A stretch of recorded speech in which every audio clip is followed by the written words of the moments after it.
महाराष्ट्र के अकोला जिले की 6 नगर परिषदों के चुनाव परिणाम घोषित हो गए हैं, जिसमें भारतीय जनता पार्टी ने बड़ी सफलता हासिल की है। भाजपा ने 4 नगर परिषदों पर अपना कब्जा बरकरार रखा है, जबकि शेष सीटों पर कांग्रेस और वंचित बहुजन आघाड़ी ने जीत दर्ज की है। बताया जा रहा है कि जिले की नवगठित नगर परिषद हिवरखेड़ में भाजपा की सुलभाताई रमेश दुतोंडे ने नगर अध्यक्ष पद पर शानदार जीत हासिल की। यहां मुख्यमंत्री एकनाथ शिंदे के नेतृत्व वाली शिवसेना को भी सफलता मिली है, जहां उनके 5 पार्षद विजयी हुए हैं। वहीं दूसरी ओर मूर्तिजापुर भाजपा के हर्षल सांबले नगर अध्यक्ष निर्वाचित हुए हैं। उन्हें कुल 8,821 मत मिले, जबकि उनके प्रतिद्वंदी शेख इरफान शेख खलील को 8,103 मत प्राप्त हुए।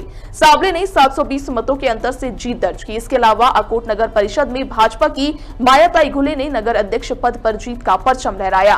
तिल्हारा में भी भाजपा की वैशाली पालीवाल नगर अध्यक्ष चुनी गई है। बालापुर में कांग्रेस की डॉक्टर आफरीन ने जीत हासिल कर यहां पार्टी का वर्चस्व कायम रखा है। पुलिस प्रशासन की ओर से सुरक्षा के कड़े इंतजाम किए गए थे और शांति व्यवस्था बनाए रखने के लिए भी भारी पुलिस बल तैनात रहा।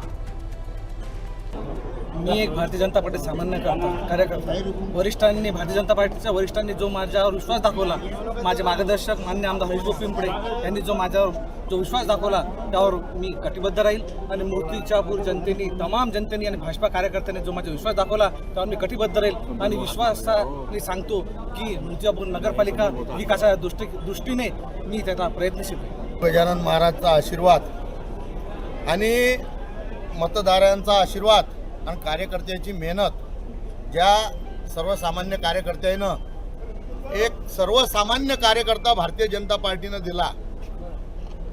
नगरपालिका 2025 सार्वत्रिक निवडणूक याकरिता नगराध्यक्षपदासाठी हर्षल रामेश्वरजी साबळे, एक मूर्तिजापूर भाजपचे शहर अध्यक्ष, पन्ना प्रमुख पासून सचिव पासून उपाध्यक्ष पासून तर अध्यक्षपदापर्यंत स्वतःच्या कर्तृत्वावर भाजपमध्ये त्यांनी शहर अध्यक्षाचं पद मिळवलं आणि नगरपालिका निवडणूकमध्ये सर्वसाधारण आरक्षण नगराध्यक्ष निघालं।